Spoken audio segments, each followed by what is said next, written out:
Hey, I'm Michael Anderson, a 40-year-old history teacher living the suburban dream in Boston. My wife, Lisa, and I have a brilliant son, Ethan. He's 17 and already aiming for the Ivy Leagues. I've been saving for his college fund since the day he was born, dreaming of the moment he'd set foot on one of those prestigious campuses. Life was pretty good. I'd come home after teaching teenagers about the Civil War, and there'd be Lisa, usually chatting on the phone with her sister, Vanessa. Now, Vanessa is a piece of work. She's got a talent for burning through money faster than a teenager with a new credit card. Every other week, she'd call Lisa with some new crisis. The car broke down, or she needed to pay off debt. It was like a broken record. I tried to keep my cool. Family is family, after all. But every time Vanessa called, I could feel my blood pressure rising.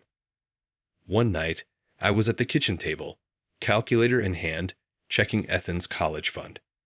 He'd been talking about Harvard and Yale, so I wanted to see how much we'd saved. That's when I noticed something wasn't right. The numbers didn't add up. At first, I thought I was just tired, but no matter how many times I went over it, the math didn't make sense. Lisa, I called, can you come take a look at this? She walked in, still on the phone with Vanessa. What's up, honey? She asked, covering the mouthpiece. These college fund numbers, they're off. Did we make a withdrawal? I'll never forget the look on her face. She froze, like a deer caught in headlights. Maybe it's just a bank error, she said, but I could tell something was wrong. She mumbled something to Vanessa and hung up, but the damage was done. Doubt was creeping in. Lisa, what's going on? I asked, trying to stay calm. Nothing, Michael.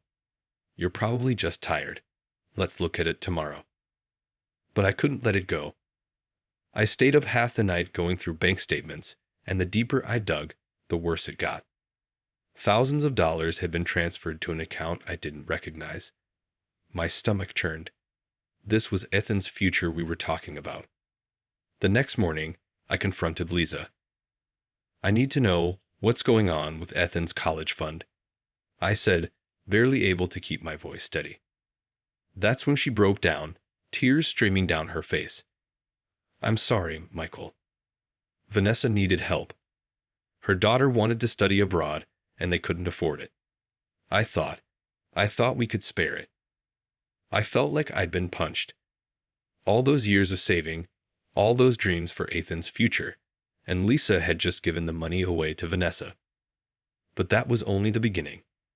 I had no idea how much worse it was going to get. The next morning, I went to the bank, desperate for answers. The teller, a young guy named Jake, looked at me sympathetically as I explained the situation. Mr. Anderson, he said, I see multiple transfers from your account to another over the past year. The most recent was for $155,000. My heart sank. Can you tell me where the money went? I asked. Jake hesitated. I'm sorry, sir. I can't disclose that information without the other account holder's consent. I could feel my anger rising. I am the account holder. It's my son's college fund. I understand, but the transfers were authorized by a joint account holder, your wife, Lisa Anderson. The drive home was a blur. I burst through the front door, confronting Lisa. Want to tell me why you've been draining our son's future? Her face turned pale. Michael, I can explain. Explain what? How you've been stealing from Ethan. It's not stealing, she cried. Vanessa needed help. Megan got into this amazing study abroad program. I cut her off. Study abroad? Megan's 14. What kind of program takes middle schoolers? Lisa's silence said it all. I grabbed my laptop and quickly searched Megan's social media. And there it was. Photos of her lounging on Mediterranean beaches, shopping in Paris, partying. This wasn't any study program. It was a luxury vacation. I spat. This is what you've been paying for. Lisa crumbled. Vanessa was in trouble. She said if Megan didn't get this opportunity, she'd lose her to the wrong crowd. I was just trying to help. Family. I stared at her, my voice trembling with anger. And what about our asterisk family, Lisa? What about Ethan's dreams? I asked, my voice shaking. Just then, Ethan walked in, his timing impossibly cruel. Dad? Mom? What's going on? His eyes darted between us, sensing the tension in the air. I swallowed hard, not wanting to crush him with the truth. Nothing, buddy. Just a misunderstanding about some finances. But Ethan wasn't a kid anymore. He was too sharp for that. Is this about my college fund? He asked, his voice tinged with concern. Lisa rushed in to soothe him, trying to salvage what she could. Don't worry, sweetie. Everything's fine. I couldn't take the lies any longer.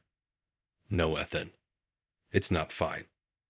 I said, my voice firm.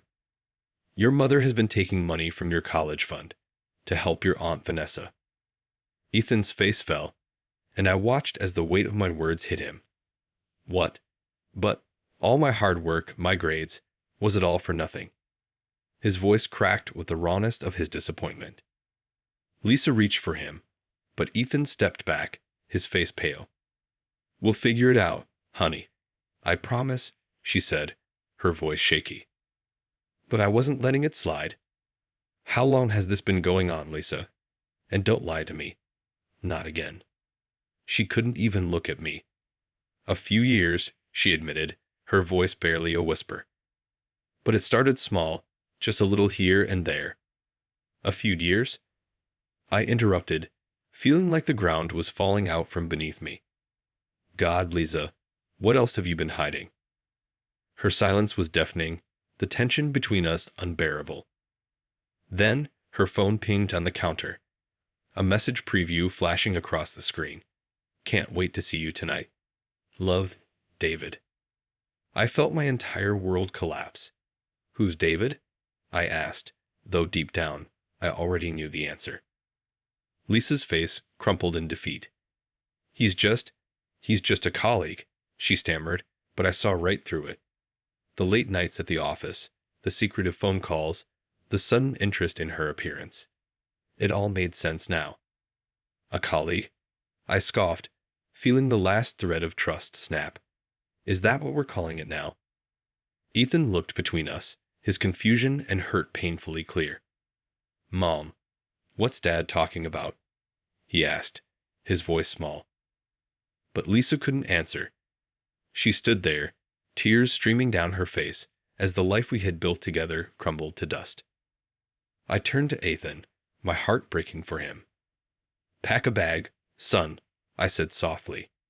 We're going to stay at Uncle Rob's for a while. As we walked out the door, I could hear Lisa's muffled sobs, but I didn't look back.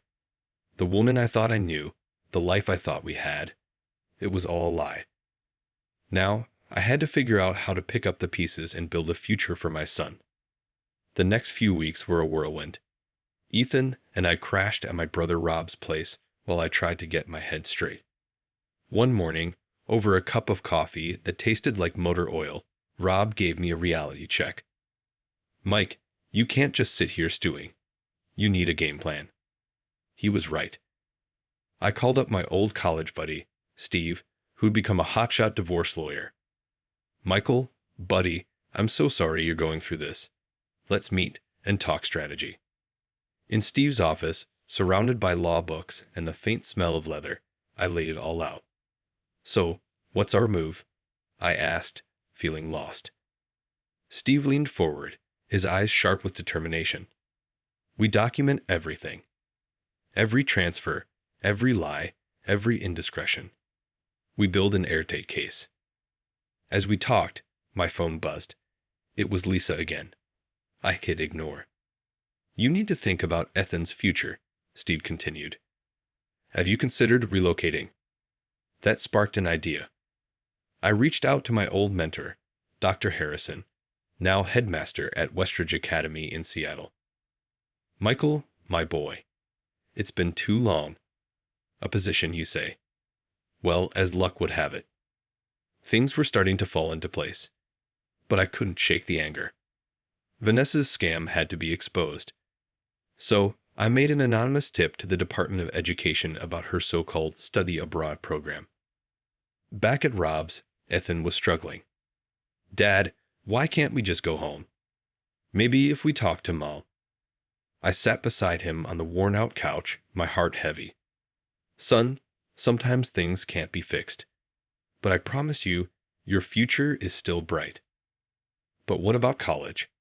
All that money?" "We'll figure it out. I've got a lead on a job in Seattle. How do you feel about the West Coast?" Ethan's eyes widened. "Seattle? But what about my friends, my school?" "I know it's a lot," I said, ruffling his hair. "But think of it as a fresh start. And hey, maybe you'll end up at the University of Washington. I hear they've got a killer computer science program." That got a small smile out of him.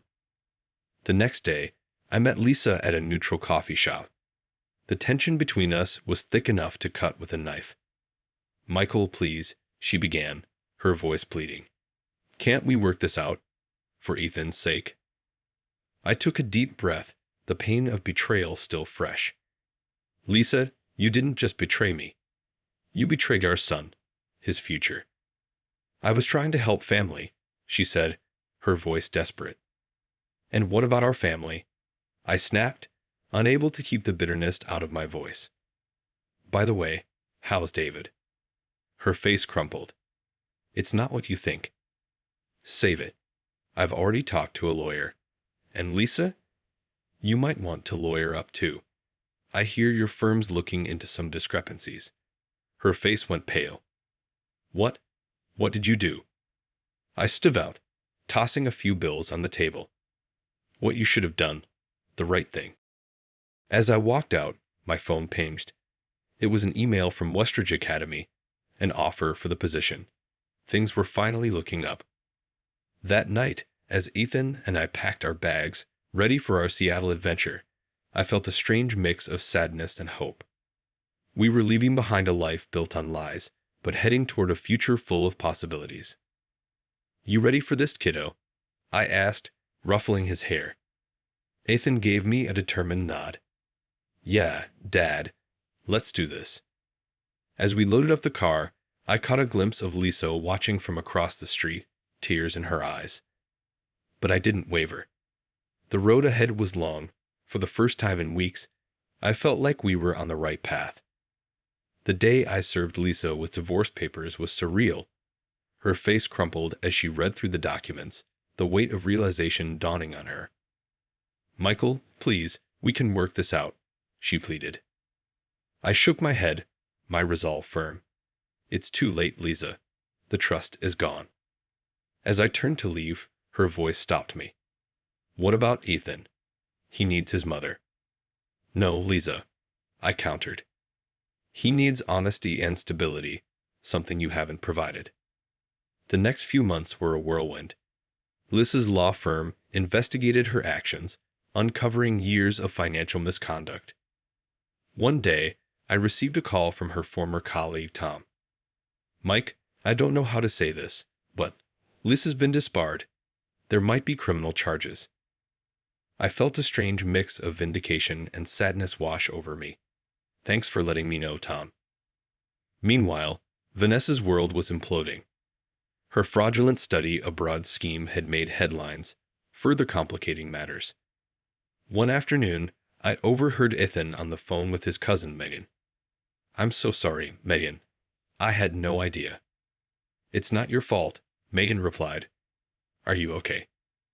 Ethan looked at me, confusion clouding his eyes. I pulled him into a hug, whispering, "Sometimes, kid, the people we love make big mistakes. But we'll get through this together." Our move to Seattle felt like a breath of fresh air. Westridge Academy welcomed me with open arms. Dr. Harrison introduced me to the faculty. "Everyone, please welcome Michael Anderson, our new American history teacher." "Michael, care to say a few words?" I cleared my throat, feeling a rush of gratitude. "I'm honored to be here and look forward to shaping young minds, maybe learning a thing or two myself. Ethan thrived in his new school. One day, he burst into our apartment, waving a letter. Dad, Dad, I got in. Full ride to UBO. I swept him into a bear hug, my heart swelling with pride. I knew you could do it, son. As we celebrated that night, I reflected on our journey, the betrayal, the pain, but also the strength we had found. Months later, I received another call from Rob. Mike, you might want to sit down for this. Lisa's facing jail time over the embezzlement charges. It's not looking good. I sighed, feeling a complex swirl of emotions. Thanks for letting me know. Rob, how's she holding up? Not great. She's lost everything. Her career, her family. After hanging up, I found Ethan in his room, poring over college brochures. Hey, kiddo, got a minute? I asked, sitting beside him. We talked about Lisa, about forgiveness, about moving forward. Ethan's maturity amazed me. Dad, I'm angry at Mom, but I don't hate her. Is that okay? I hugged him tightly. That's more than okay, son. It's what makes you, you. As I stood on the balcony that night, gazing out over the Seattle skyline, a sense of peace washed over me. We had been through hell, but we had emerged stronger. Ethan was heading toward a bright future, and I had a new lease on life. The road hadn't been easy, but standing there, I knew we had made it. We had survived the betrayal, cut out the toxicity, and built something beautiful from the ashes of our old life. And that, I realized, was the greatest triumph of all. That's the end of Michael and Ethan's journey. What would you do if you discovered your spouse had betrayed your child's future? Share your thoughts below, and don't forget to like and subscribe for more compelling stories.